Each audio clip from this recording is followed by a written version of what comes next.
Patnubay at gabay ng magulang ay kailangan sa mga batang manonood.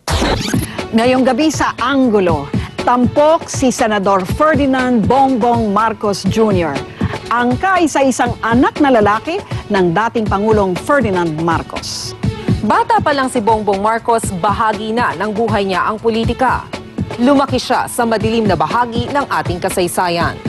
Dahil sa diktatorya ng kanyang ama, napatalsik ang kanilang pamilya sa pwesto noong 1986. Mahigit 2 dekada na ang lumipas, sariwa pa rin ang pilat na iniwan ng kanilang rehimen, na hanggang ngayon hinaharap ng kanilang pamilya. Magandang gabi sa inyong lahat. Ito ang Anggulo.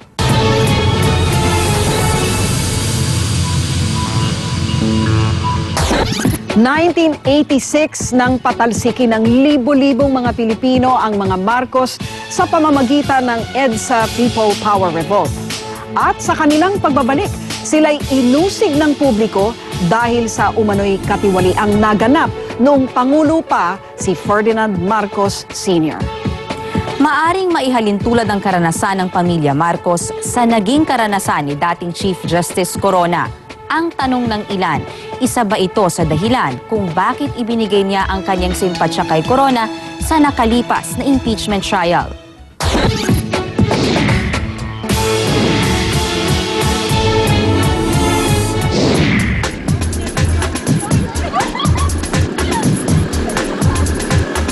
Nitong nakaraang pagdiriwang ng Araw ng Kalayaan, isang bagay ang minimithing makamit ng mga taga San Pedro, Laguna. Ang kilalanin sila bilang isang ganap na syudad. At ang isa sa mga susing inaasahan nilang magbubukas ng pinto para rito. Ikinagagawa kong iharap sa inyo ang chairman ng Senate Committee on Local Governance, Senator Ferdinand Bongbong Marcos Jr. Bilang pinuno ng komite sa local government, si Senador Marcos ang siyang nangangasiwa upang maging ganap na syudad ang San Pedro.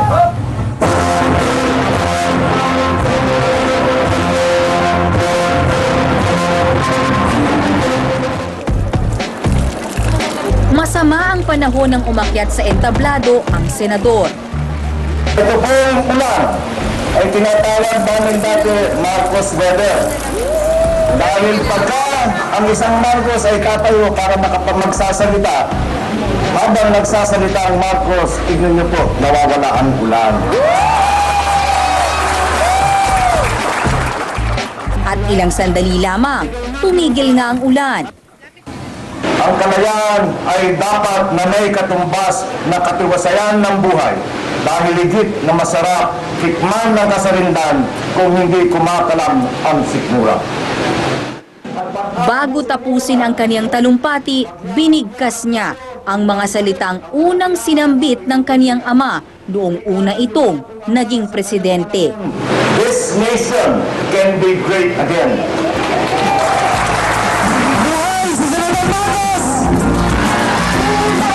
Ang tinahak na landas ng dating Presidente Marcos, tila tinatahak ngayon ng kaniyang junior na senador. Ang dugong Marcos na dumadaloy raw kay Bongbong ang sinasabing isa sa mga dahilan kung bakit nitong nakaraang impeachment trial ni Chief Justice Renato Corona, isa si Senador Bongbong Marcos sa 3 senador na bumoto para ipawalang sala ang dating punong mahistrado. On the arguments presented and on the ground that the presumption of innocence has not been overcome, I vote to acquit the Chief Justice of the Supreme Court. Bago kayo naglabas ng verdict, kaliwat kanan yung surveys at ang dami talagang surveys nagsasabi na conviction. Hindi ba kayo natakot na kakaiba yung pananaw nyo sa pananaw ng maraming tao? Ang katungkulan ko bilang Senator Judge ay makinig sa kaso, makinig sa ebidensya at mag-decide kung guilty o hindi. Hindi. Kung survey ang susundan, ba't pa tayo nag-trial? Di magpa-survey na lang tayo, di yun na lang yung maging verdict. Mas mahalaga sa akin na nakikita nila na tapat naman ako sa aking ginawang trabaho bilang Senator Judge.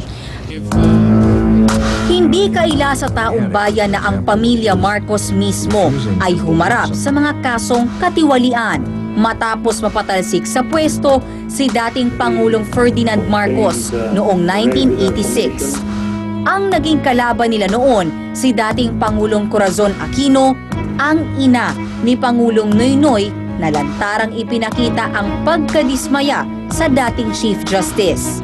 How would you react, sir, dun sa ibang may nagsasabi na inakwit mo lang just because anti-Aquino ka daw? Yeah, I know that marami magsasabi nun. Pero hindi totoo yun. The political history between Marcoses and Aquinos, but they're mistaken because that played no part. It played no part in my decision. Paulit-ulit na gustong ibalik yung oras sa 1986 eh. Hindi na 1986, 2012 na, iba na ang usapan niya. Lumang tugtugi na raw ang balitang hidwaan ng mga Marcos at Aquino.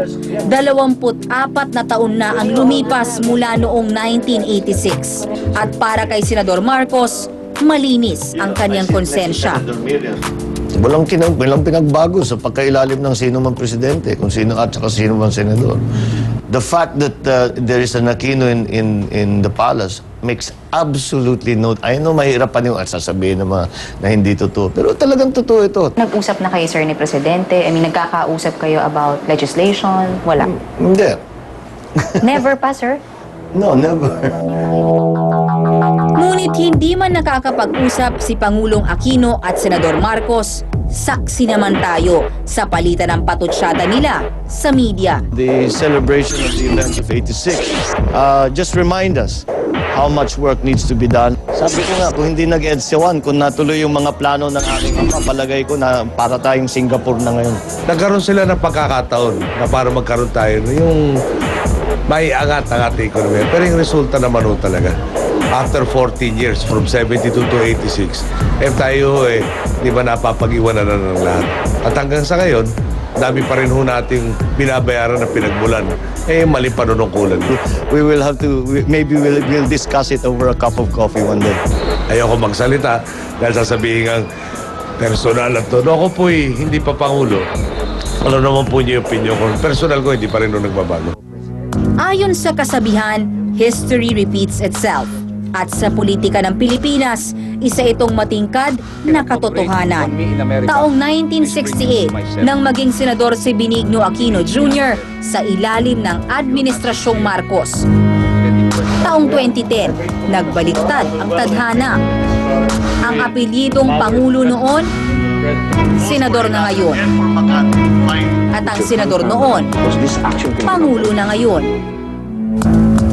Bagamat tila limot na ng marami sa atin ang nangyari noong dekada 70 sa ilalim ng rehimeng Marcos, para kay Eta Rosales, kasalukuyang chairman ng Commission on Human Rights, hindi dapat kalimutan ang mga aral ng nakaraan, lalo na noong panahon ng diktatorya. Bongbong Marcos is an intelligent young senator. He has all the right to run for whatever position. That is his right. Alam mo, he may be technically capable. Siyempre, no, marunong siya magpaliwanag. Pero ang pinaka-esensya ng usapin dito, para kanino ka? Para saan ka? Ang tingin namin, gusto niya maging presidente sapagkat pagka ganon, babaguhin nila yung kasaysayan. Dahil openly, sinasabi ni Bongbong Marcos, walang kasalanan ng tatay ko.